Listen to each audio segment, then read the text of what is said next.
Hello and welcome back to Podcasting is Praxis. My name is Rob and my pronouns are he and him. And I'm Alistair, my pronouns are he and him. I'm James, my pronouns are they and them. And I'm Jamie and my pronouns are he and him. And we made it all the way through without David, who isn't here tonight for reasons. But we still have a pod to cast.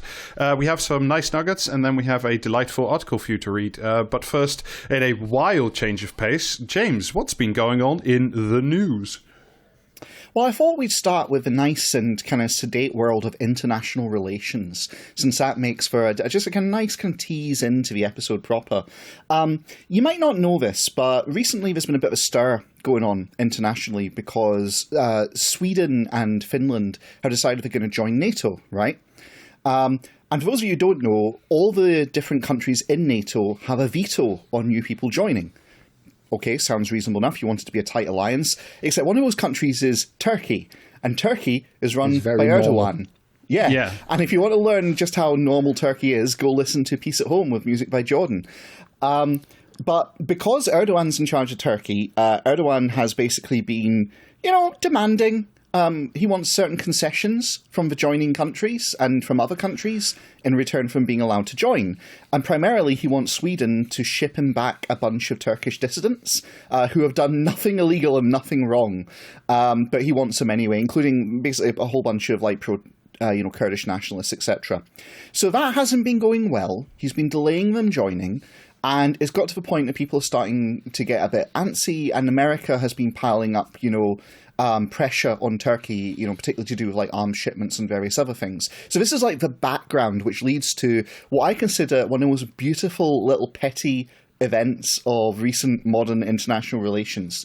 So America, as part of its pressure, decided that, since Turkey draws a fair bit of its income from tourism, they would, they'd maybe state the reality in a damning way to dampen tourism. So we get this wonderful article from the Jerusalem Post. US issues another warning of possible terrorist attacks in Turkey.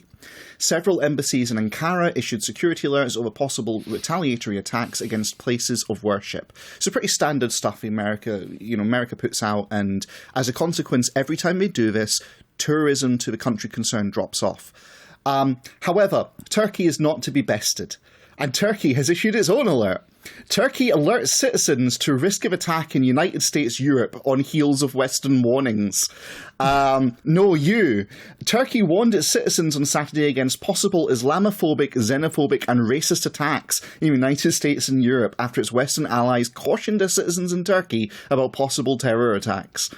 This is the world we live in. This is the degree of normal that we get to enjoy in the international community. On the one hand, that warning Turkey's put out isn't wrong. Mm-hmm. But on the other hand, Erdogan should just hurry up and chase the One Ring into a fucking volcano so we can all be rid of him. I just love the pettiness of it. It's the the timing the same of it. Shit. This is just the same shit that's been going on with whether we were all talking about Turkey joining the European Union and then flooding Britain with vile Muslims, as I was assured was happening during the Brexit debate. It's just they always do the shit and then it never happens. This is just another thing in the same manner. It's just Turkey is this very strange country with a very strange politics, and Erdogan is just a maniac. Except this time we invited him in, and this is one of the many reasons that they won't and will never join the European Union, despite people saying so. So it's just more of the same shit, and I can't really see I can't really see Finland and Sweden handing over people to Turkey, because I think that's I don't know. I can see them because they're. I mean, they'll hand them over to America, but not Turkey. Oh yeah. Probably not. No. Well, it is quite interesting, actually, because Finland has reasserted that, as far as they're concerned, their bid is a joint bid with Sweden, and if they get allowed in but Sweden doesn't, they're not joining, essentially. So it's, it's round and round it goes, maybe sometime bid. Next year. I like this idea, as if it's sort of a Eurovision vibe. Applying to NATO as a couple. Well, kind of. They're bigger. There's this whole Scandinavian solidarity thing between them that they're deadly serious about. So, all right, power in a union and all of that, I guess. just not the European Union necessarily. Don't talk to Norway about that. Anyway, hopefully it's all fine now, and hopefully this really is just kind of stupid, like tourism wars, and there's not actually going to be a terrorist incident. But if there is, we can be hopeful that their militaries will be well placed to respond, because did you know there is a whole new frontier in strengthening militaries across the world? Specifically, space? We now have... Cyber? Oh, no. No, the blood. It's even dumber than that. Are we doing that thing with that little French cartoon in the 80s where we send people into somebody's bloodstream? No.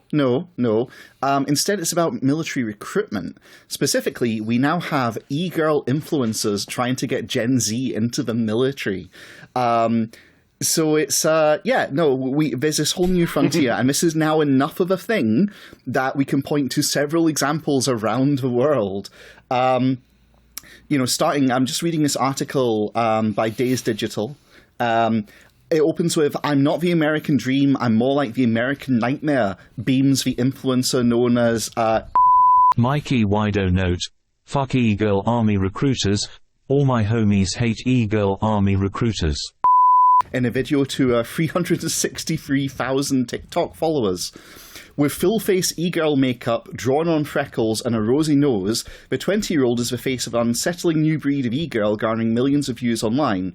She posts thirst traps inside choppers and pouty selfies with assault rifles, with hashtags like pew pew and military curves. She shares cutesy unboxing... Is military curves just that Gun Carter shit? She shares cutesy unboxing compilations and makeup tutorials, get ready with me videos, and lip syncs. Unboxing fucking ammunition. Yeah, what about unboxing? Like, is it that Is it that guy who eats like 19th century military rations? Is it that kind of unboxing? Because I thought that was already being done. Oh man, these e-girls need to eat some Panzer Chocolade. So they've been doing that. They literally have been doing the unboxing rations, etc. But also unboxing. I checked this out. Unboxing a rocket launcher and just things like fucking that. Christ. Yeah. Have they unboxed any of those like massive pallets full of like fucking $100 bills that they had in the Iraq War? Not to my knowledge.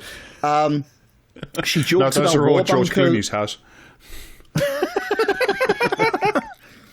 She jokes about war bunkers and plays with remote control tanks. I thought you were going to say War Thunder, and I was just immediately thinking of like leaking secrets, like military secrets to War Thunder. No, I'm pretty sure that's the one part. You'd expect there to be natural synergy and military crossover, but strangely, like, this is off topic, but that is now a vetting question for the US government for national security clearance. You get asked if you play War Thunder. That's a recent thing they have added. Thanks to me, they have a side now. Yeah, exactly, right? Being an avid player of War Thunder is apparently, a dent against your, security clearance. So, fantastic. Love it.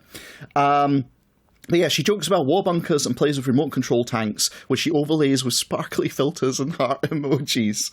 I just want to say the corollary to this is like I saw someone like posted a TikTok on Twitter of some guy just going around his fucking barracks and talking to the guys that are in there, and like and asking them, what would you say to your recruiter if you had the chance to, and like 2/3 of them said fuck you.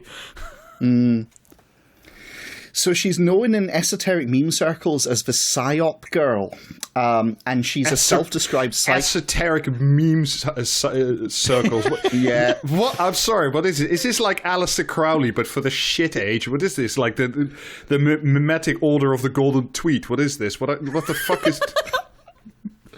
That is a shirt. We need a shirt with that on it. It's like right away. But no, she's a self-described psychological operations specialist to the US Army.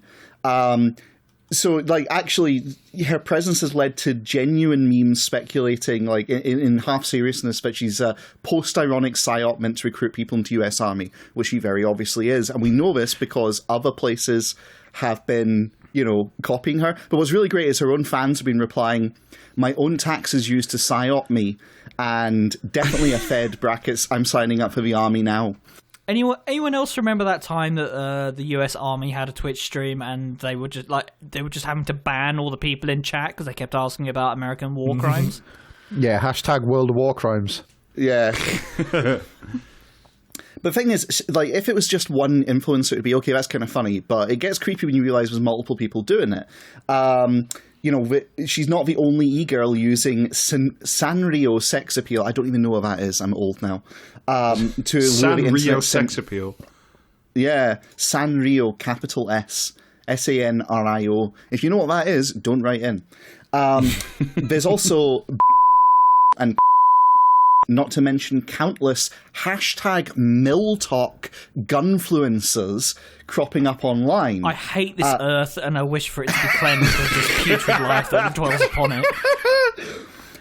Influencer also served in the US Navy for 4 years before going viral on TikTok in 2020, and is arguably the blueprint for this kind of kawaii, commodified fetishism in the military. An adjacent figure...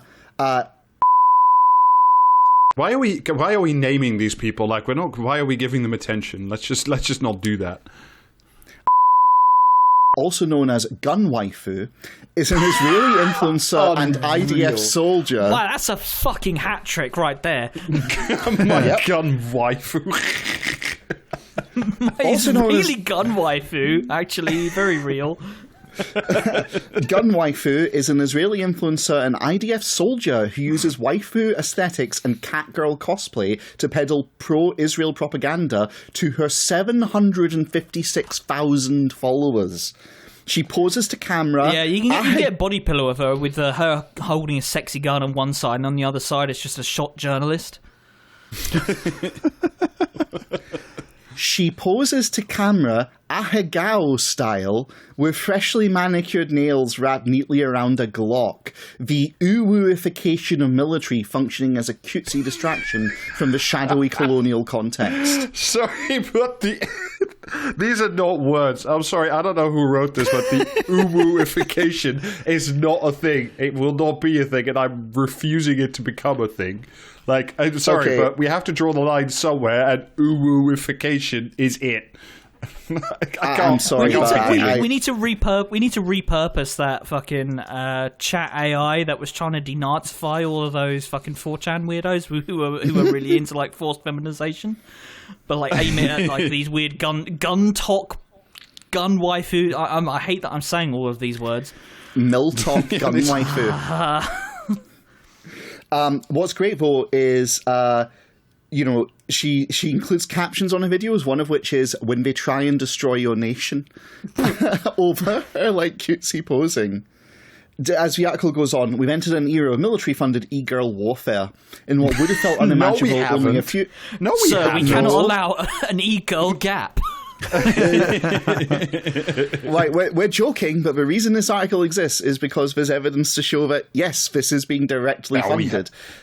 No, I'm sure it's being directly funded, but I'm genuinely sorry, but we have not entered the age of waifu warfare. Like, this is just horseshit. This is just somebody like hyping their shit. Like, it's just the Russians have enough waifus to annihilate the population of Earth 10 times over. Did you all see John Wick died though this week? What? Some guy doing like John Wick style drills in his garden. Oh, that guy. Oh, that guy. Comically fucking bad. I mean, sorry, but like the only thing that I'm currently trying to imagine is because we did that episode on the Patreon about military recruitment, is like Capita overseeing an e-girl recruitment program and just the absolutely mind-bending horrors that would result from that. Well, to give you an example of like typical content, has said, don't go to college, become a farmer or soldier instead, in recent TikTok, before going on anti-liberal rants about the metaverse and impossible burgers. It's like, it's basically marshalling a whole bunch of reactionary fuckwads. Well, no, not the metaverse. Yeah. Not my metaverse. We on the left love the metaverse. No, don't besmirch the name of that. But yeah. Not my precious legs. Yeah. Looks down the at gun legs. waifus are at war with the leg waifus. I'm waiting for the convergence of like wiki feet and hardcore military wikis just into one combined kind of thing. Imagine a photo of a boot stamping on a face over and over again on a wiki. Yeah. But yeah, it just kind of goes on, and basically they're reorientating from esports, etc., to like essentially, mill talk, gun waifu influence kind of shit. And it is pretty great.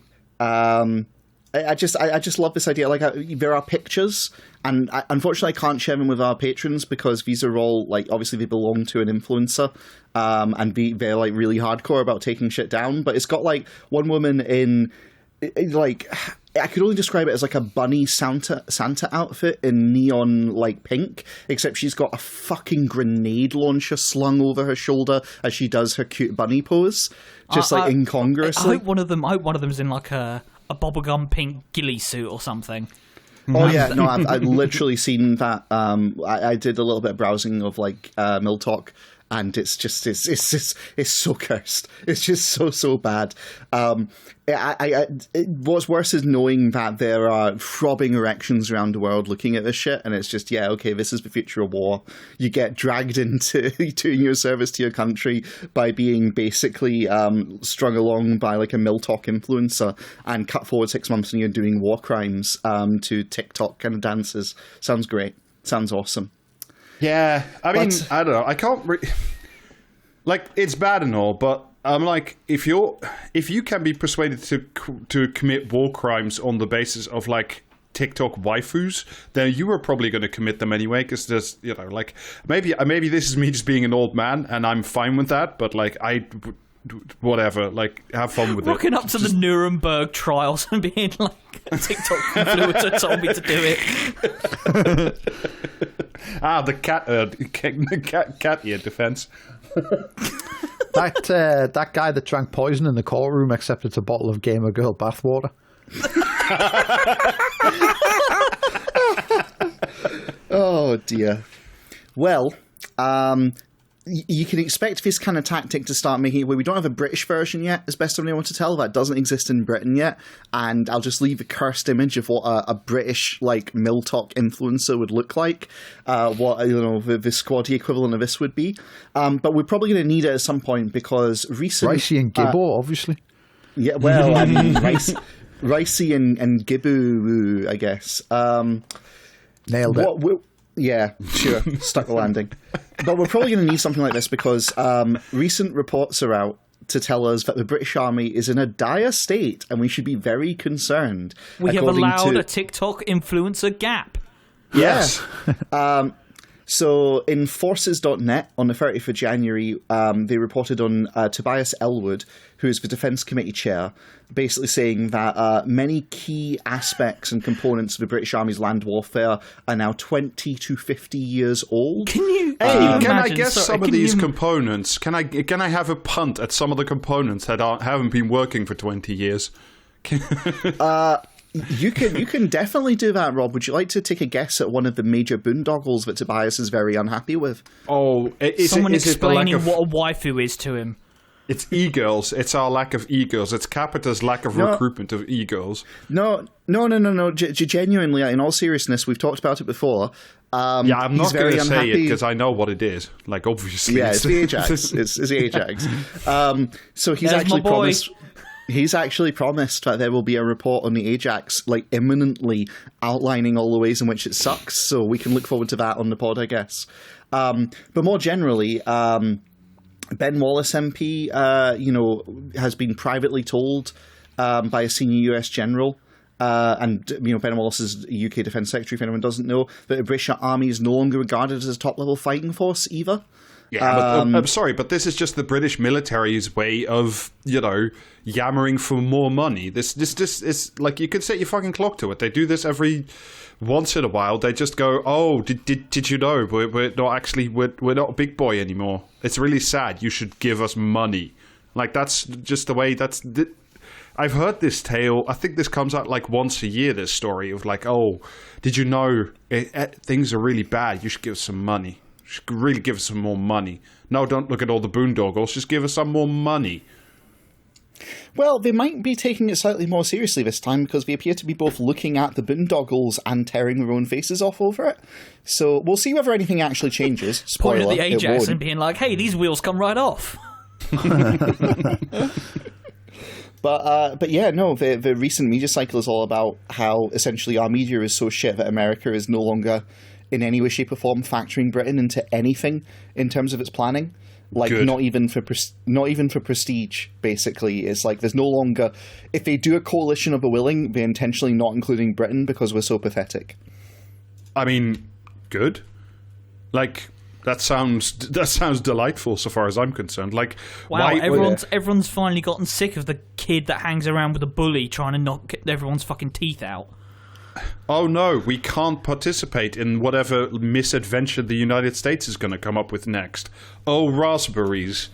Damn, now we can't go to Yemen with the cool kids or wherever the fuck the American military machine is going to go next. Don't worry, we're still going to be in Yemen.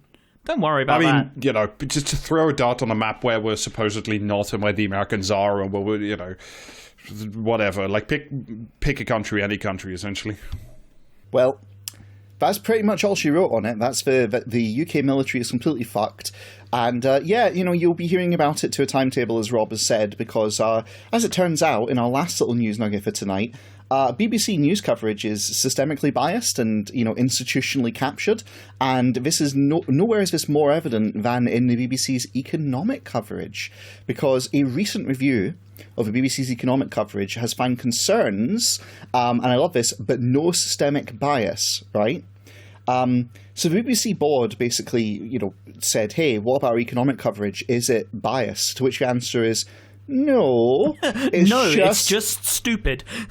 Yes. Journalists lack understanding is a key finding from it. Yeah, well, economics isn't real. How are you going to understand something magical and whimsical like that? Well, Ask the people who maintain the Harry Potter wiki, yeah. That's a cursed kind of nerd, that is. We did not find evidence of willful bias, but breaches of broad impartiality can arise nevertheless. Curious. For example, we think too many journalists lack an understanding of basic economics or lack confidence reporting it. I wish that last part was true. Oh, yeah. Confidence. Yeah, they lack that in spades. This brings a high risk to impartiality. In the period of review, it particularly affected debt. Some journalists seem to feel instinctively that debt is simply bad, full stop, and don't appear to realise this can be contested and contestable. Others that outsiders of BBC coverage were more public spending is good and tax cuts are good. And these kind of, you know, responses and reportings of like, you know, economics, it turns out basically the BBC journalists are thick as pig shit, don't know anything about economics, and just report what they're basically told by think tanks and third-party organisations. Well, I'm glad someone blew the lid off this conspiracy.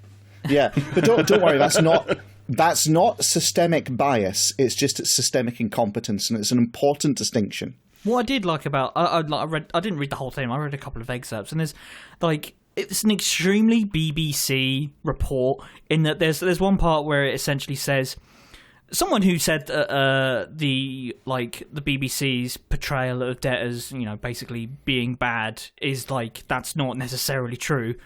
They may have had a point, but they don't at any point name the person who tried to contest this point or really elaborate at all on what they were actually trying to say. It's like there were instances where people may have had a point, but we don't really care to actually let you know who they are or what they were trying to say. What I love about it is there's this wonderful little denial kind of paragraph that goes, the document said that while the risks to impartiality may look political, we think they need a better explanation, which is that they're really journalistic. But it said that this was no less serious and raises questions for BBC and its journalists about what kind of journalism they want to do and how to do it. Much could apply at least equally to other UK media, they said. Which, you know, there it is. It's like the UK media is not fit for purpose. They basically repeat word for word whatever they're given by think tanks, and it's a small list of organisations that intentionally shape. I mean, essentially, your job discourse. as like a headliner journalist is to regurgitate what you read in the last press release that came across your desk. That is your job. That is what you do. Like there is no impetus to actually think critically. Alistair. I mean, because that's just what. Alistair, it's let's you and I be honest. It's also about regurgitating what your confidential source, i.e., Dominic Cummings, has said 5 minutes ago. It's two things. You shouldn't do them down like that. No, the way the balance works is they're stenographers for the government, but they're also stenographers for the think tanks, which also influence government policy, and that's what makes it balanced. Oh my! I'm just thinking about Sebastian Payne for some reason right now. Are you? Good luck in your new endeavour at the fucking Onward 1488 Institute for Rightward Thinking. Well, wouldn't you know it, Alistair? That's as perfect a segue as I've ever had, because for tonight's main topic, no. I thought we should read some Seb Payne. Fuck off. Absolutely fuck off. I'd like, no. No. Yeah, we are. Because obviously he's just been installed in his new job at Onward, the centre-right think the tank. 1488 Institute for Rightward Thinking, yeah.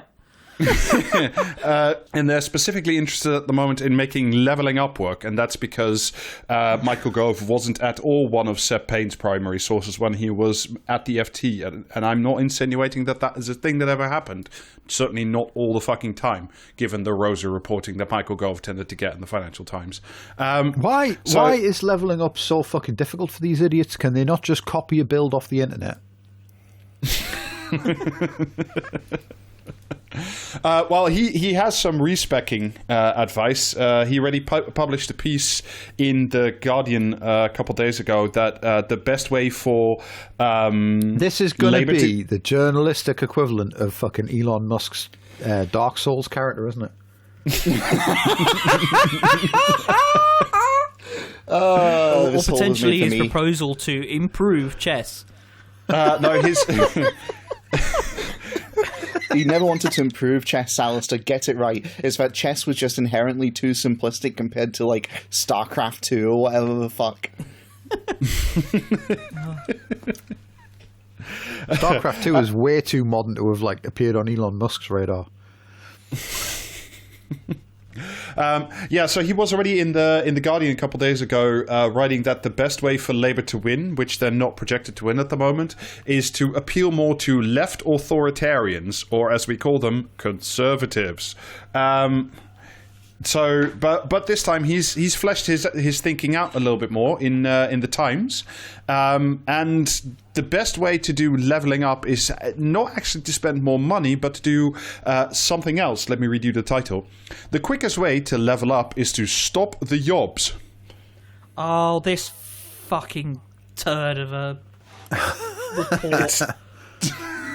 It's just 1997 all over again. We're just, it's not even 97. The best way to do levelling up. The best way to do levelling up is to chop off the hand of anyone caught fucking shoplifting.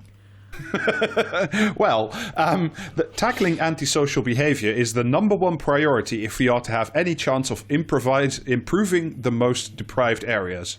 Is it? My friend, I say friend, my person that I have to put up with sometimes, do you not think you may have gotten your cause and effect the wrong way around? No, Alistair. I think what you actually find that is for the residents of Oldham, antisocial behaviour is pervasive.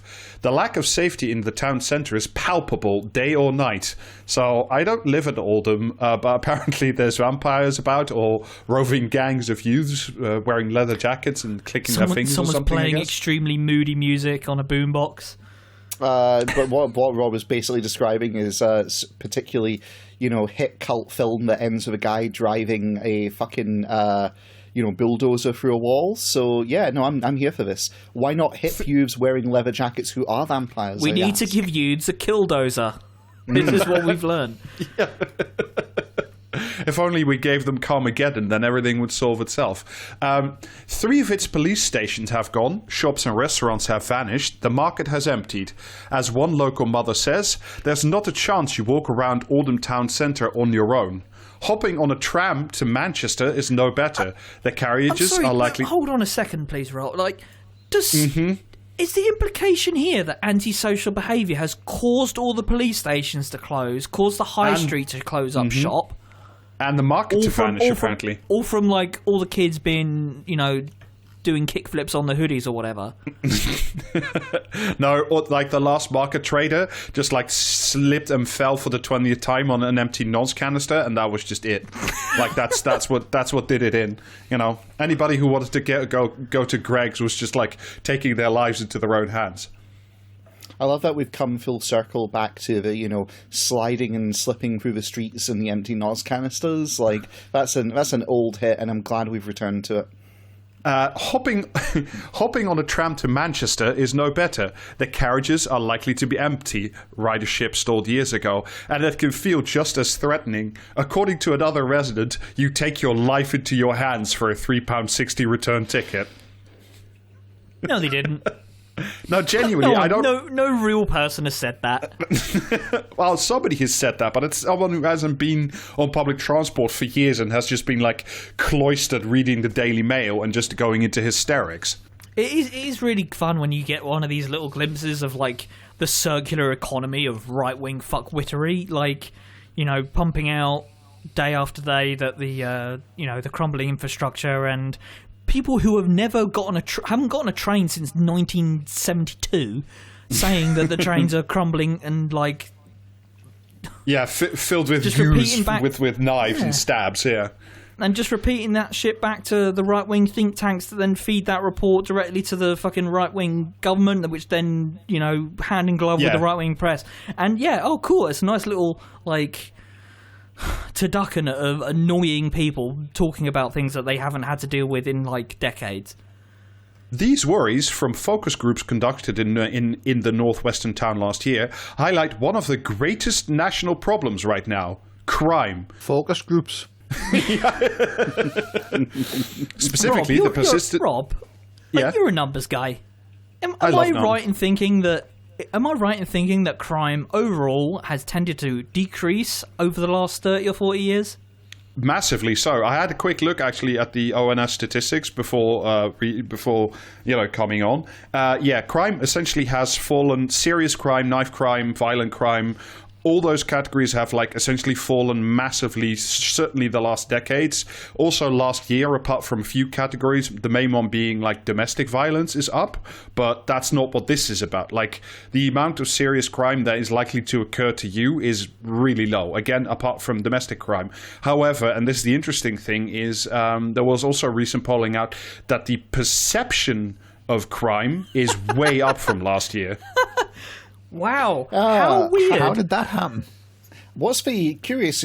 Could we pull another line onto this graph, please, Rob? What's the sales figures for Murdoch's Media, in the UK? Nah, they're still down every year on year, but it's just hold on, let me just pull up a picture of a toilet that's been flushed. It's just ambient shit that's floating around on Facebook. It's the shit. Brief side tangent, but it's the type of shit that the Daily Mail and the Telegraph and stuff just love making hay of. They just pick one especially atrocious crime and they just repeat it over and over again until people just think that there's a massive national trend going on.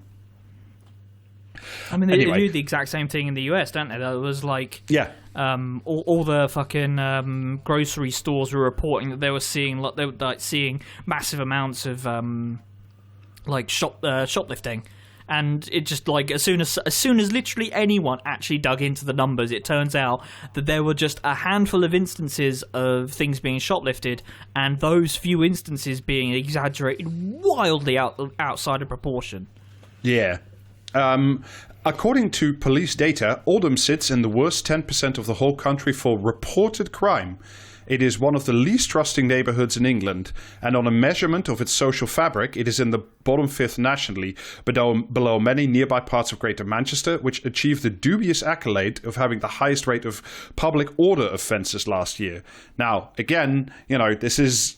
I wonder why, I don't know the particular of Oldham's economy, but I'm willing to bet that Oldham's economy is not doing very well, and, that may be the lack of trust. Well, no, it's not.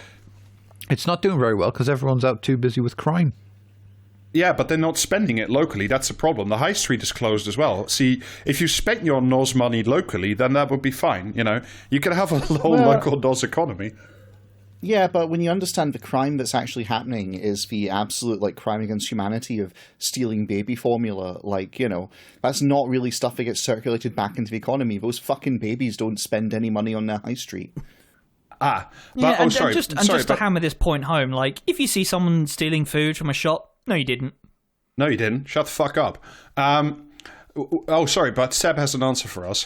What is true in Oldham, which has received £20 million from the Sunak government last week, is the same for every town yearning to be levelled up. This agenda is too often judged as an economic knot to be unraveled to produce higher productivity, blah, blah, blah. But a stronger social fabric is critical for wealthier, happier country. It is no use opening a swish shared workplace if residents are too scared to walk to the shops or sit on a bench. There is no hope to restoring pride in place if there is visible drug taking while police pay little attention. It's so notable that there is no mention at all of, like, just youth centres stuff for adolescents and teenagers and kids to do. Can we just skip to the bit where he says that what we should do is, like, put single mothers in the stocks in the town square or whatever the fuck he's gonna get at? Because it's gonna be some insane fucking bullshit like that, isn't it? Well, I there think was like an almost companion piece in the Telegraph, I think yesterday, from noted political success wizard Nick Timothy, that the idea should actually be to just lock more criminals up for longer, because there's no point in rehabilitation because people will just reoffend for reasons, so they just need to be locked up. See, I was about to say, this is strong echoes of all the rhetoric over in San Francisco, California right now. Because, you know, they've got what was just described in that entire sequence of, like, you know, you've got all these swish workplaces, but you can't walk to local shops because of, like, homelessness and rampant drug taking, etc., etc. That's San Francisco. Like, that's what we've got going on over there. Why can't you walk to the shop because of homelessness? Because they're afraid they'll get mugged. Because they'll have to see a poor person. Yeah. I was in San Francisco a couple months ago. It's fine. You can just walk to the shops. You just need to not be such a weirdo about it. It's fine. But what if you saw a poor Rob? What if you saw one and it looked at you? What then? As long as they avert their gaze a little bit. Like, 'cause if they stab me in the eye, I think I'd be quite worried. I have to be honest. If they led their eyes upon God Emperor of Japan, Rob. Yes, exactly. If they didn't doff their caps, I don't know. I think, you know, that may be just a thing of it. But it's also like, this is such a fucking thing. It's like, it's no use opening a swish shared workspace. It's like, you know, look, that's not what we need. Well, maybe it is, but maybe they don't. But, like, I'm going to assume that the answer to the structural issues of Who Oldham... the fuck needs a shared workplace anyway? That's some bullshit, that, like. That's just WeWork. It's essentially just, why isn't WeWork in Oldham? Well, it's because of the crimes. I'm like, no, I don't think that's true. And I also don't think that you're going to get, like, a stronger social fabric by opening a WeWork equivalent. It doesn't work that way. Like, the problem of the high street is like decades old and is really complicated, and, like, it's something I really want to do an episode on, because it's like the problem wasn't that, like, people started knifing each other to death in the streets. Like, it hasn't been that. It's just, like, part of the move in England to the suburbs of the wealthier people, and, you know, the rise of online shopping and all that stuff. Like, that's what's killed the fucking downtown everywhere. But can we just overlay a graph showing the economic turnover of the high street and the economic worth of, say, Amazon.com? Because I've got a funny feeling we might see a nice inverse going on there. Yes. Yeah. Also, there's no hope of restoring pride in place if there is visible drug taking while the police pay little attention. Well, I mean, we've said this before on the podcast. It's not the Bobby's on the beat thing is a fucking misnomer, and it doesn't work anyway. And also, like if people are, like, taking drugs or, like, smoking fucking joint in public, what should the police do? I mean, this is the time, so I'm assuming their answer is just, like, snipers on every rooftop. But howitzers. Yeah. The text of Leveling Up, a tome-like 300-plus page white paper, highlighted the direct link between economic progress and crime. Now, apart from any other thing, go listen to the old episode about We Don't Talk Weather About It, because they are much more interested in recreating medieval Florence across the UK than they are in solving crime. I guarantee you that. When Boris Johnson sought to define levelling up in one of the many, many speeches trying to nail down exactly what he was doing in office, he argued that crime was one of the basic challenges. In his words, we will be ruthless in fighting crime because it is the poorest and most vulnerable who suffer the most. Now, I would argue that that is broadly construed true, but it's not, it's not somebody doing NOS or something on a street corner.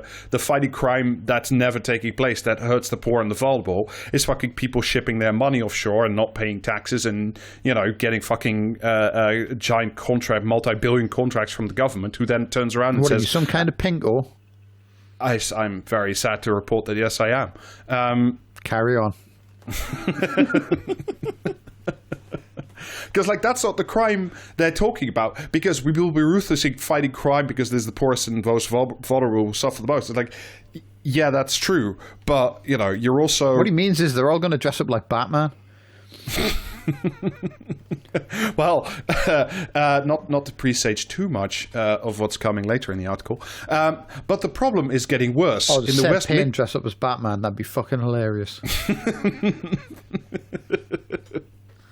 Yeah, but I feel like the Batman look would be detracted from quite severely if they were wearing glasses and carrying a briefcase. A utility briefcase, yeah. Yeah. In the West Midlands town of Walsall, which also received 20 million, public order offences and cases of harassment has risen sharply over the past decades. Incidents of violence without injury have doubled.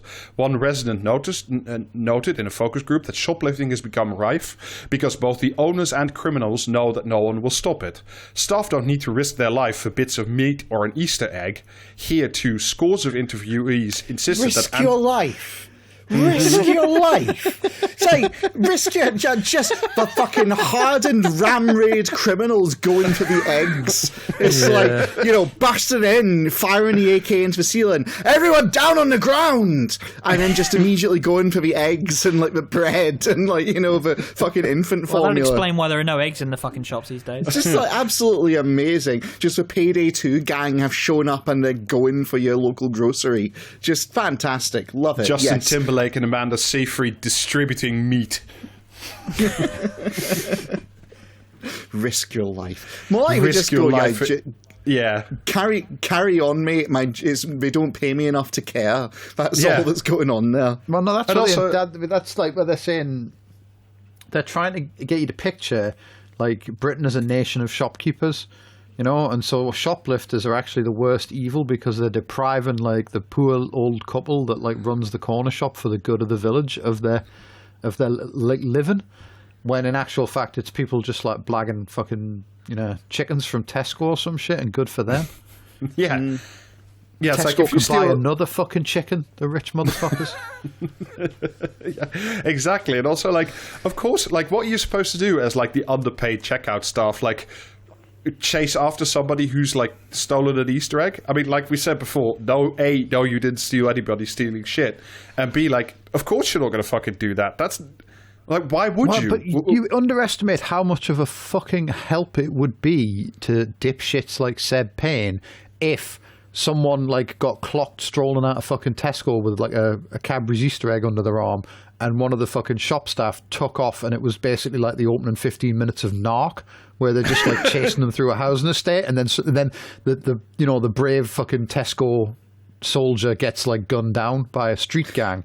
Imagine the fucking uproar you could cause with that. This man desperately trying to save Easter for the children, and look how he was repaid by violent hoodies.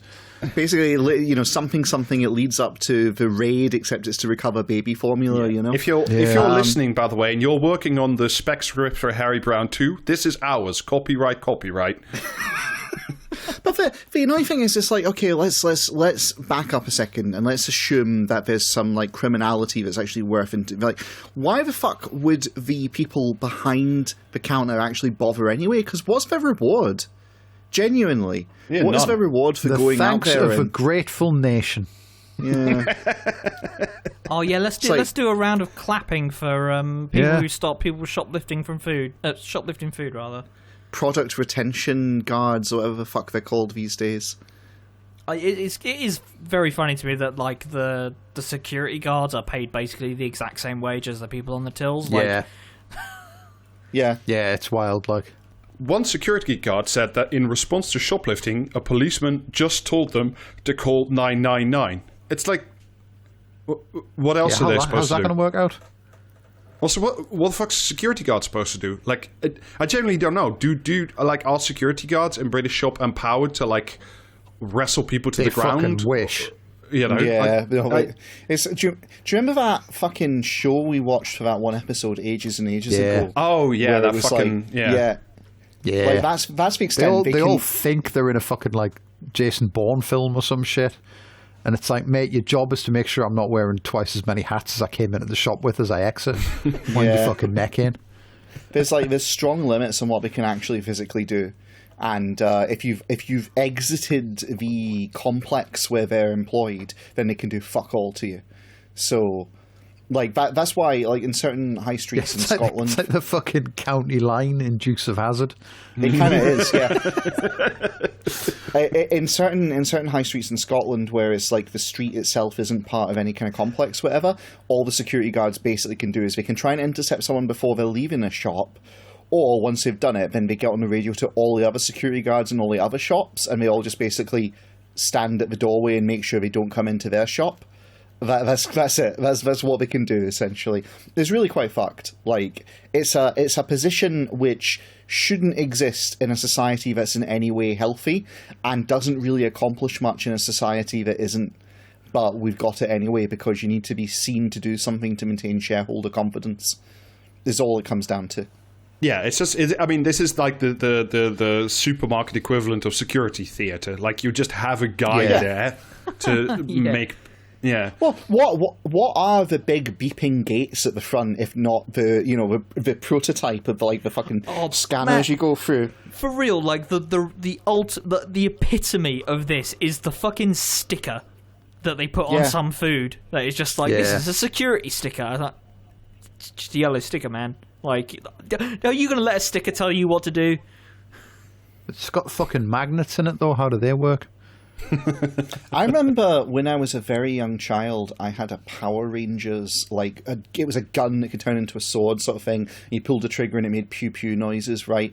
And I remember I was out with my brother one day, and being a young kid, I brought it with me because, go figure, normal. And it set off every single one of those fucking detector gates. Every single fucking one in every shop we went into. And like all the people were cracking up over it because, hey, we're going to have to start frisking people for armed weapons and all this kind of shit. Apart from one fucking shop, and I'll let you guess which shop it was because it's very guessable, where the guy like insisted on us turning out all our pockets or whatever, even after demonstrating it was the toy setting off the fucking gate. Would you like to guess which shop it was that insisted on this? Waitrose. Woolworths. No. W.H. Smith's. Toys R Us. Think about... No, it wasn't. Actually, we never went into Toys R Us, but the one toy shop we did go into just laughed our ass off and then actually went and grabbed one off the shelf to see if it worked for that as well. Spoilers, it did. No, it was HMV. HMV insisted on emptying out all of our pockets and showing all of the receipts for all of the stuff we'd been in, even after having it demonstrated that, no, it's the toy that's setting off the gate, mate. So yeah. Fucking, that is like a microcosm of Britain in some way. It inscribed something indelibly into my soul that remains with me to this day. Well, I mean, it's been very successful for HMV stopping you from taking your toy in there. I'm not checking, but I think HMV is still around because of their security policies. Yeah, absolutely. A new antisocial behaviour strategy is due shortly from the government. It will undoubtedly feature a range of initiatives allowing ministers to appear active, including banning of laughing gas canisters. Yeah, there we go, Jess. All right, Jess Flips' mission in fucking politics is done. And bulking up... How many levels of illegal is nitrous at this point? Because I feel like we're at like level 3 of illegal. Like the terror alert, you mean? Like, I mean, like every so often they just like notch the dial up one level, and it's like, whoa! Now the police are going to be able to smell it on you.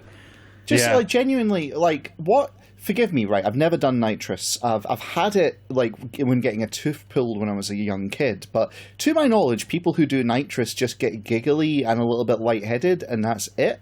Like, I don't think it really causes much criminality, does it, Alistair? Like, does it have any downsides other than if you take too much of it, you kill some brain cells? I mean, have you ever seen someone trying to drive a car while doing that shit? It's fucking insane, but you probably shouldn't be doing any kind of drugs while driving a car, really. Yeah, just basic common sense shit, same as alcohol. Yeah, I mean, but like this is like the entire like, you know, war on drugs ethos of trying to win against something that everybody's trying to do. Like they tried to do with alcohol in the 1920s in America, and they tried to do it with all the other drugs from like the 70s. And who has won? I think it's drugs.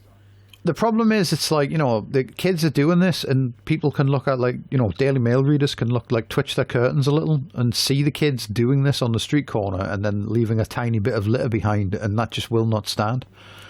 So that fucking thing that went around Twitter today where the guy was like, oh, we're the last generation that ever played outside. And it's like, yeah, because you vote for fucking machine gun emplacements every 20 yards to stop kids from playing outside. Like, you know, oh, the fucking kids today are up to no good. It's like, yeah, because you had everything kids do legally classified as no good. It's also just like if you're a kid, you're not allowed to be in a park. Yeah. Like, you're just not allowed to. If there's a park, first of all, it's probably not being maintained, right? It's not getting the litter picked and all the rest of it. And second, even if it is being maintained, if you're a child or if you're even just vaguely youth-looking, you're not allowed to be there. Full stop. And definitely not later in the day when it starts to get a little bit darker under any circumstances. Because first of all, there won't be lighting. That's when teens do the murders. Yeah, like this kind of shit, and it's like it's fucking horrible. You know, there's this whole thing about third spaces. Like, you need a space which isn't home and isn't work. We can go hang out, and how they don't exist. And you know what? Like, if you're a kid and you don't have like any income whatsoever, they just don't exist. Full stop. There's no, like Rob was saying, there's no fucking, you know, youth centers. There's no places where you can just go sit with your mates. And like that fundamentally has done more to damage like the social fabric than anything else, I think. Anyway, I'll shut up. Carry on with the article, Rob. Depresses more. I mean, I was going to actually add on to that. Like, it is like this fundamental tenet of neoliberalism where if you are not an economic actor doing economic things in a place, then you shouldn't be there and you have to be removed. Like, I mean, this applies pretty much equally to parks and also to shopping centres. Like, you are a youth, you've probably got about £5 to your name, and you're probably going to spend it on something like a McDonald's milkshake or something. And once you've drunk that, fuck off. Do not come back, and if you try and walk around any of the shops, we're going to bar you. Yeah. No, I mean, it is really astonishing every time I'm in the UK. It's like how few spots there are for just like being outside and just hanging out. And also, like, not coincidentally, but it of course this also massively hangs together with like the giant cuts to like local council budgets over the last 10 years. Like, I think if councils, even if, let's presuppose the miraculous thing of a good council that actually wants to make things nice for their citizens. I know we can all stop laughing in a moment, but like, let's presuppose that that's the actual case, right? Like, they don't have the money to build a nice, you know, whatever, a skate park or some benches or maintain the public spaces anymore because they don't have the budget. It's gone. It's fucked. You know, and there's probably going to be another round of like local council cuts coming down the pipe where they've already said, well, then we have to cut like statutory duties. So like, what the fuck are local councils supposed to do with this? And like, the answer is this leveling up horse shit, which is just from... You mentioned skate parks there. We've got a skate park nearby. Yeah. And the fucking... It's like far enough away from like... It's not like literally next to a house or anything, you know? But people have complained about kids making noise, and it's like, it's a fucking skate park with kids on it. They're supposed to make noise. They're allowed to make noise. Do you know what I mean? But also people have complained because there's too many kids from outside the village coming to use it, and it's like, I wonder if that's because it's the only fucking thing like that for about 100 miles. Do you know what I mean? And also, like, there's literally nothing anywhere. Matter? Like, is it supposed to be like? Do I have to show? If the evil teenagers turn up to actually do skateboarding tricks, then it might intimidate like the fucking 4-year-olds who are up there in lieu of like parental governance. You know what I mean? Like, if you live next to the skate park, you just send your 4-year-old up there to like play on the fucking ramp, and then they might get injured by someone on a skateboard. Slamming the front door park. behind my 4-year-old like a cat that's been let out for the day. Yeah. I also, it's definitely tied into hostile architecture as well. It's like, it's not just enough that there's no place where you can like hang out. The places that you can hang out, you can't fucking sit down for more than like 10 minutes, but it's more like a lean than a seat, because God forbid it be a place that a homeless person might like. Well, exactly, because they've literally ripped out the benches in a lot of places and replaced them with those shite things where you can't lay down on them horizontally, exactly as you say, James, because of homelessness. And did you see the intersection of these things is when, of course, they rip out the benches, replace them with things you can lean on, and then put on specially designed hostile architecture to make sure you can't use them as a skate park. Like, did you see that guy that got crushed to death installing a fucking like Thunderbird style public toilet in London? Oh yeah, last week. Thunderbird. Do you know what I mean? Yeah. But yeah, it's like, oh, you can't have an actual public toilet because then people might go in there for shelter. And we can't have that, so instead we have this like fucking like the opening 15 minutes of Stingray where it like comes up out of the ground when like fucking the fish people threaten to attack. Well, it's also just, it's not so much for shelter, it's, my God, the gays might use it for sex. Like, God help us, as though we're still in like 1990s, frankly. It is when it like the thing is though as well that's already claimed one life before they've even fucking installed it properly. How many lives do you think it's gonna like claim from drunk people? Whenever the topic of like public spaces, like which includes like public toilets, I always think of when I used to drive vans for Asda, because this is something that anyone who's ever had to like drive a lot for a job will know, is there is fucking nowhere to go to the toilet in this country. When it's baffling. I have to fucking say, like, it's genuinely, blows my mind every time I'm in the UK, because like, it's not like Switzerland has one on every fucking corner, but like, if you need a bathroom, there is one. It's like a public water fountain. They're everywhere here. Like, I could just bring a bottle and refill it with free drinkable water. In the UK, I have to go and buy plastic. In the delivery area that I covered was something like 40 or 50 square miles, and there was one public toilet that was open to just general use, and that got closed when someone dumped a fucking sofa in it. There's also, I mean, if you're lucky, you'll also find there's public toilets available, but they charge, which seems to defeat the entire fucking point. Yeah, but then it's not a public toilet.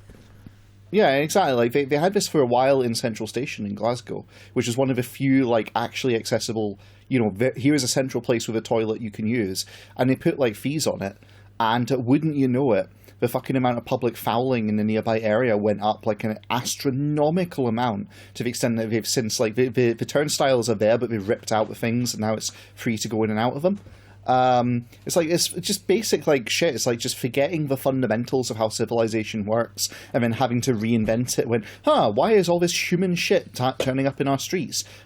Maybe we shouldn't get rid of public toilets. Okay, let's introduce a public toilet. I don't know what fundamentals of like civilization you're talking about, because the guiding principles of all civilization now are fuck you and more money for us. Yeah. If citizens feel unable to hop on a bus, they are less likely to commute, visit a high street for pleasure, and further deprive their towns of sorely needed businesses. I think, Seb, what you'll find if you listen to our episodes on fucking buses, the problem is that there are no goddamn buses. It's not the problem that they're unsafe. They just literally don't fucking exist. And if they do, they're too expensive because they were privatized. So fuck you. So local leaders should start with public transport. Correct, but not with security. They should offer more. If you want to revitalize the high street, why don't you make sure that people can fucking get to it and not end up in the fucking parking lot and shopping mall outside town? This is just one trick to revitalize the high street. Give every bus driver a gun. This is just one of a number of specific but idiotic suggestions that I've come up with throughout this tedious article. This is just one of the specific but significant potential fixes diagnosed by Onward in our upcoming report on leveling up, blah, blah, blah. And Jamie, you were talking earlier about Batman's. The most effective deterrent is eyes on the street, including volunteer street angel patrols on public transport. I think we need to change your nickname. No, Street Angel of Death is a good one, actually. Oh, God. Can you imagine? They should just get like pensioners to do it. You know what I mean? Just get like fucking like Doris and fucking like Mary from the bingo to just like sit and watch an entire fucking Death Witch box set and then get out on the streets looking for vengeance. Doris and Mary wearing like military gear and like Punisher badges and just sitting on the bus all day glaring at you. It's so the thin fucked grey up. line.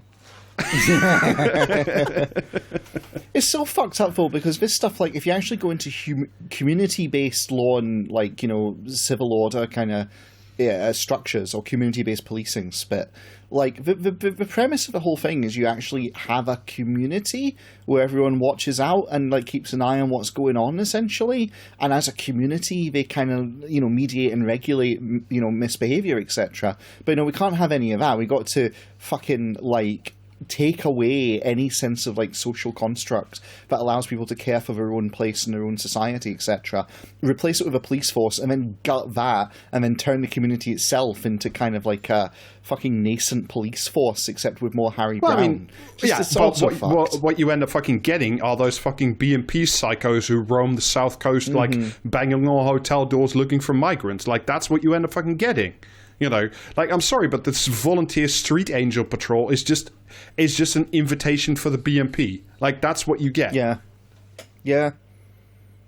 Even improved street lighting. That's what Seb wants, though. Yeah. Even improved street lighting helps, reducing antisocial behavior by as much as 20%, according to a Home Office. This is just nudge shit. This is just like... Yeah.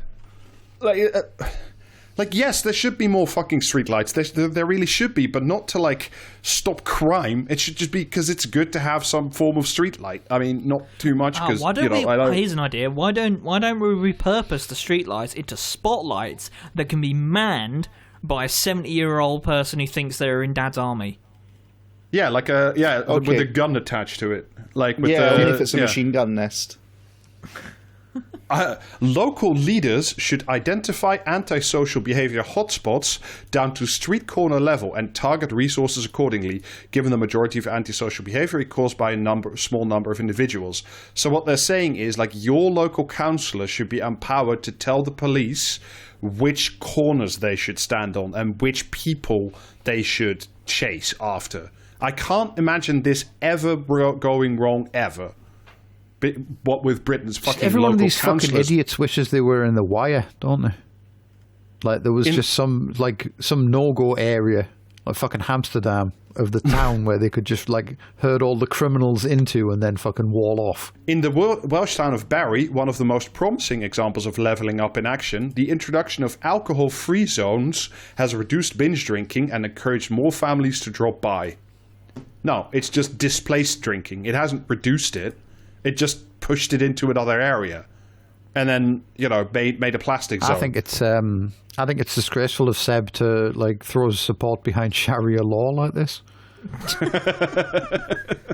Antisocial behaviour has become a national blight, not just for towns. Towns. I mean, it is so fucking. It just annoys me whenever they say shit like this. You know. This is what you have done. You are responsible for this, you know, huge surge in people being concerned about crime and binge drinking and all this other shit, or antisocial behaviour.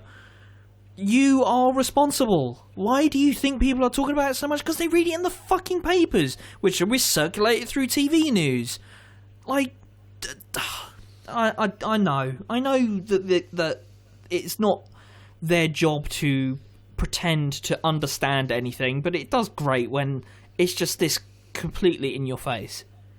And also, like, apart from, you did this, it's like you also did this economically. Like, since Thatcher, you told everybody that there's no such thing as society. You defunded the councils. You ripped up every local civic institution because if it didn't conform to the market in literally every sense. You replaced it with a fucking Starbucks. And then, you took people's money away so they couldn't go to the Starbucks anymore. And then you left everybody fucking atomized and fucked in the middle of nowhere. And then guess what they do when they don't feel any connection to any kind of society anymore? Because you wanted this to happen. You said, of course, what they really wanted to happen in the long run is for the underclasses to essentially die or become servile, which is, part of this, of course. This is just more policing shit. But like, you wanted this to happen. You created all the conditions for this to happen, and you say, oh, what happened? Like, fuck right off with this shit. Successfully reducing crime is the absolute minimum of what voters expect from... Real psycho hours, just the way we're so hard at this point, Rob. You transitioned from your despair-filled, like, rage against the dying of the night straight into calmly reading the article. Oh, it's like, yeah. But I'm not having to go at you. Just like, this is the nature of our society now. It's we feel all of this, and the media just carries on.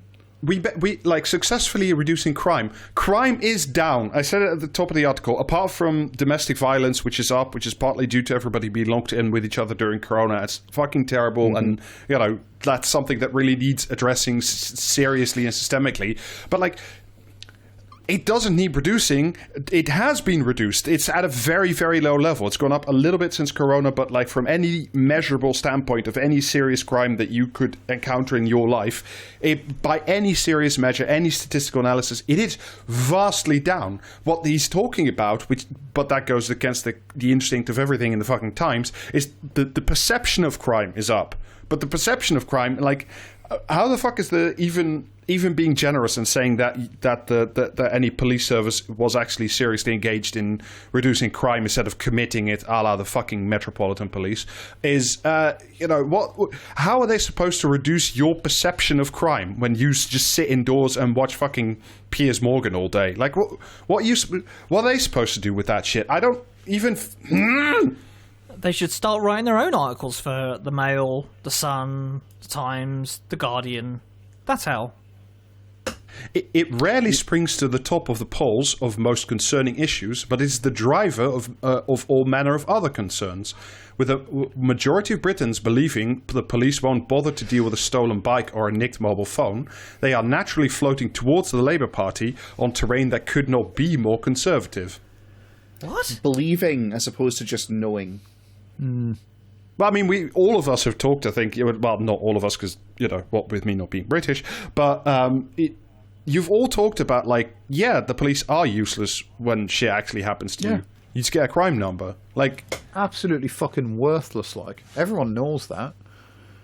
I mean, I remember that story you told, like, episodes ago, Jamie, with, like, where I think you ended up, like, driving the people who tried to steal your car literally to the station. Yeah. And then not being like, I can't be asked to get out of my fucking seat.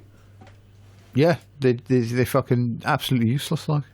But everyone knows that. You only ring them for a crime number. Like, I imagine, though, that, like, if you're well off enough to be writing shit for the fucking, like, Mail or the fucking Times or whatever, the police maybe take you a little bit more seriously. Oh, yeah. If they hear that there's a threat that it might end up in a newspaper, then they'll go, oh, shit, we might actually have to do something about this. Yeah. I imagine that if Seb Payne's mobile phone got stolen, they would actually start checking, like, local cameras and taking him very seriously because of the nature of who he is in the British establishment. But, there's only a limited number of Seb Paynes going around. I mean, there's more than there should be, which is 0, but, and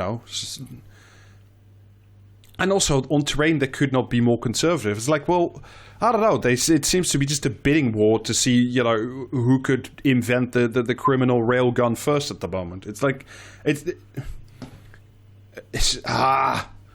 But above all, it is a moral endeavour, not merely a political one. It lowers mobility. Citizens have no desire to move to an area with a reputation for being ridden with crime. Higher crime is in lockstep with every other bad life outcome, be it wealth, happiness, or life expectancy. Again, I wonder which one of those is the main driving factors behind all of these issues. It's just some people are naturally criminals, Alistair. The underclasses are naturally criminal. Shape of the brain pan. I realised I should have told my partner to buy that phrenology bus that they found in that antique shop. Violent offences are almost 3 times higher in neighbourhoods that make up the poorest 10% of England than those in the richest 10%. Wow. Wonder why. Why is that, you reckon? Fucking Seb. What's something about sleeping under bridges? The law and its majesty equally forbids the rich man and the poor man from... Nah, never mind. Not important, not relevant. The poorest fifth of citizens have hospital admission rates due to violence 5 times higher compared to the most affluent fifth. Not for too much longer, though. Fingers fucking crossed. Oh, for God. Oh, God. I forgot this last paragraph. I'm having... Give me a second while I have a nervous fucking breakdown. I mean, isn't that what this pod basically is? Us having a slow, nervous breakdown? Because this is now we're back to talk about levelling up. Oldham's £20 million is heading to a business centre, improving education and green spaces. I'm sure the people of Oldham are thrilled to have a business centre. Again, town regeneration, high streets. It's something I want to do an episode on because it is, but it's super complex. It's quite interesting. But since Blair, right? Let's be generous and say since Blair. How many times has national government, regional government, local government done this exact fucking thing? We need to do. What will improve the lives of people in the area? Well, it's jobs. How do we get jobs here? Well, we need to lure them in. We need to build a little we need to build a business trap, but we need to fill it. We need to get a big building, prop it up on a big log, and then lure in the businessmen with fucking Bitcoin or whatever, and then they can knock out the log and trap them in the building. And how many times have we done this? You know, the local business community development park, lower business rates for the high streets, all that shit. It's has it worked ever? Has it worked? Fuck. Because all you're doing is all right, you give 20 million, you're the council, so you take 20 million for the business centre, or let's be generous and say half. The council gives it to one of their close mates who is a property developer because that's all they fucking do. And then half of that business centre will turn out to be luxury flats, which is just going to drive up rents in the area and make everything unlivable for everybody else. And with the other 10 million, they build a series of big ditch. You build a series of miniature WeWork establishments with broadband connected Wi-Fi and a water cooler in the corner. It's going to look like dog shit. It doesn't do anything, and the only reason people are going to be moving in is because it has a financial benefit of you moving in for all of for a year or 2 years, and then when the 20 million's up, when the money's run out, and the council says, well, now you have to pay actual local council rates. The fucking business says, well, we're mobile anyway. We're not going to be in Oldham anymore. We're going to be in Swansea, where they're doing the same fucking thing over and over and over again. We've been doing this for 30 years, if not more. What's been the fucking result? Has anything fucking happened? No, because you're just engaging at a local level in a bidding war for the worst cunts imaginable. Well, yeah, I mean, ultimately it's not about helping local communities. It's about giving a subsidy to business who will then basically give donations to the politicians. Is basically that's the circular economy they're actually interested in, right? Which is they use state assets to subsidize business. Businesses will then pay money into the coffers of the politicians to help their re-election, so they can also, drink from the state teat, and around it goes. The thing that actually makes a difference is when you stop the fucking bleeding by engaging in organized local circular economies like the Preston model. But that doesn't get you elected by it doesn't put any money into your pocket. It doesn't help you build a new garage or whatever. Cough cough. This is the malaise of our times, is that our politicians are all systemically, not legally, but systemically corrupt, and they have been since about the 80s, give or take. This week, earlier. its residents have higher priorities. This week, Michael Gove, see there he is, getting a nice little nod in. This week, Michael Gove reminded us that the old broken windows cliche remains too true. Again, broken windows is a whole political theory of policing that says you need to stop people from breaking window because people can see you can break a window, they think you can break in. It's literally what led to like an epidemic of cop violence everywhere it's been tried. Like a couple of years ago, I can't remember, what were they called again? The stop and frisk orders? That was London, right? If I remember correctly. Stop and search, wasn't it?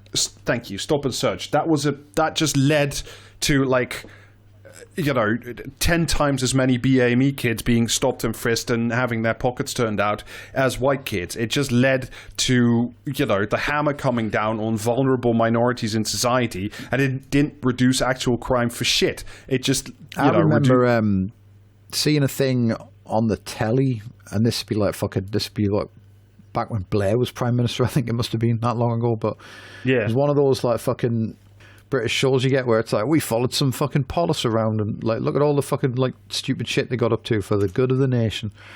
And there was 2 fucking like coppers on there explaining how because of political correctness, they would have called it at the time, but like because of the woke political correctness, they weren't allowed to search anyone unless they were acting suspiciously or they gave consent to a search. But they had quite clever, and they were like openly bragging about this, like on the TV as well. They'd quite cleverly reasoned that they could argue that like not giving consent for a search was suspicious behaviour. Oh, and then just like force people course. To be searched. You know what I mean? It's like, yeah, all right, like well done, genius. Sure, you fucking one weird trick that lawyers hate you for and all that, Yeah, and also, like, I mean, even if you did this, even if we went back to this shit, it's not going to reduce the crime, because the crime, like, it's not the answer. Again, different episode, but the answer to crime is not more policing. You just create more misery, and quite frankly, looking at the Met over the last few years, you just create more rapists, and there's not enough bus drivers to call to stop them. God. Jesus. A smashed up shopfront is a symbol of decay, precisely what leveling up is meant to address. Yeah. Everyone's painting that on the flags of their fucking like Nurgle army in 40k, aren't they? Like a smashed up shopfront. Famously the logo. The 3 lobes of Nurgle spray painted on every shopfront in the nation.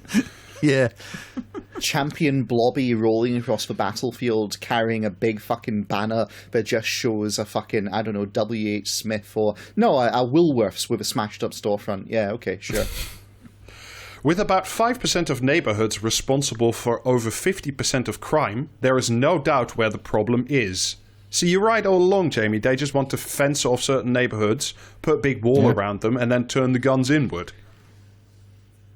Right? Unlike some of the trivial matters that dominate our discourse, this has deep salience. Yeah, no, there's no triviality to crime discourse. Certainly not on the pages of the fucking Telegraph, or the fucking Times, or the Daily Mail, or the Sun. No, they'd never treat crime lightly or with, an undue amount of seriousness. They would never just, make up crime to scare the shit out of their readers for the next election. Why, that would be treating it as trivial. That's not something the Times would ever engage in, would it fuck? Unless, of course, the criminal happens to be transgender, then, of course, it's not trivial. It is a matter of national fucking security. Fuck you, said Payne. The answers are known. All that is missing, as with so much... I love the gear shift. I do. The answers are known. All that is missing, as with so much wrong in Britain right now, is the impetus to get on with it. I love it when we just like cap off an entire section of talking about how crime isn't a triviality with a fucking platitude. Yeah. It's the British platitude. Just get on with it. Just carry on. Just don't think. Just do. And the do is just get on and ignore problems. Yeah, or commit more violence. Does anyone else remember that like 2 or 3 year period where like all the Tories were ever saying was to any criticism is that they were focused with getting on with the job? That was a fun time, wasn't it? This is what Labour is doing right now. They're constantly urging the government to get on with the job. You remember all the dither and delay stuff? That's the same thing. It's just the obverse of this. The obverse of get on with it is dither and delay. Like, what are you supposed to get on with as a local councillor? I don't know. Like, I don't fucking know. I have a friend who was a councillor in Edinburgh, and they jacked it in because they couldn't actually make any meaningful change.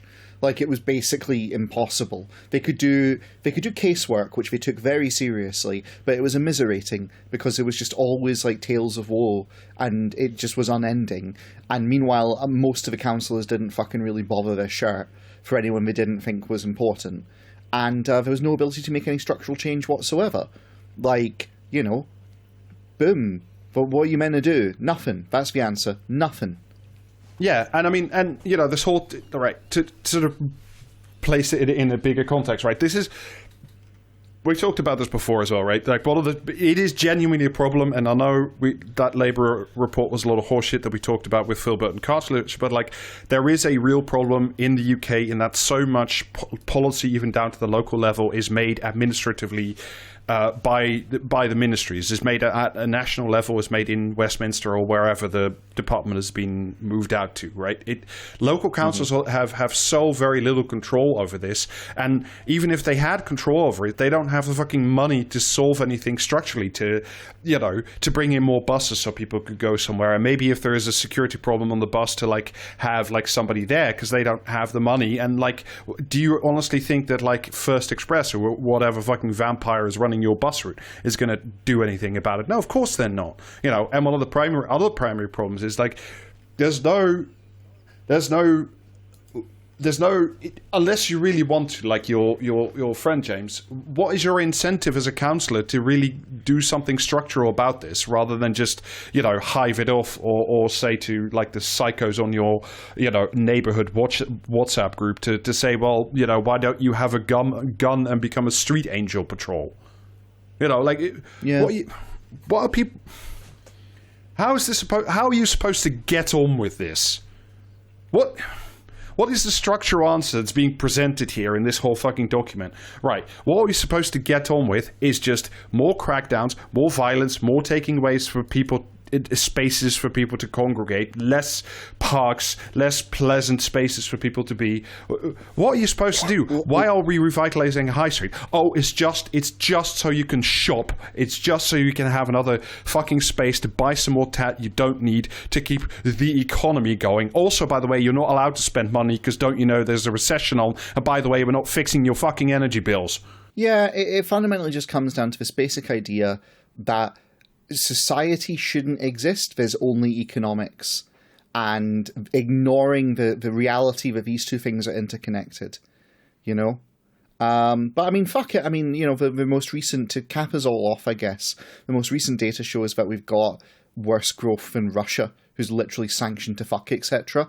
The UK is basically spiraling into destruction, and there's no answers. There's nothing. Yeah. Womp womp.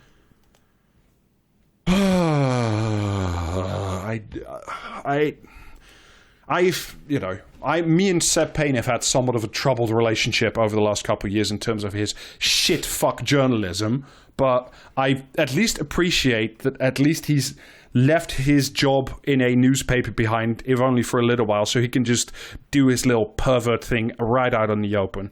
Like, it's a small mercy, but it is one.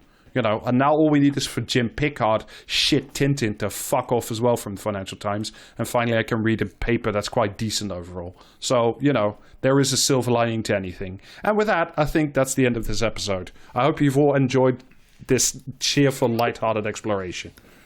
I'm so fucking furious. Listener, I hope you will join me in saying, fuck you, Sebastian Payne. If anybody wants me, I will genuinely be in the angry dome for a little bit. Do you know, I just realized an image of the future has sloughed unbidden into my fucking mind, and it's the equivalent of like the TikTok gun influencers, except it's for vigilante crews. Like, that's the image of the future. It's coming towards us. Imagine a boot uwu on a face forever. Ah, well. I just realised that TikTok gunfluencer sounds like something from Enter the Gungeon. Anyway, that's it for us for another delightful episode of Podcasting as Praxis. Thank you very much for listening. You can get Patreon bonus episodes. We just did a much more whimsical and genuinely delightful movie review again. You can find that on patreon.com/praxiscast. You can find delightful merchandise at praxiscast.tmail.com. And are we doing Twitch and stream things?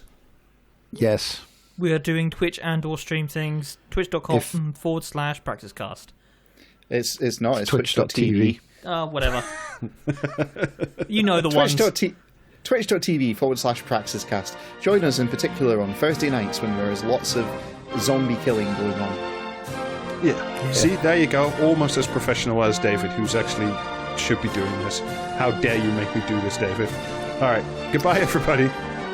Goodbye. See ya. Bye.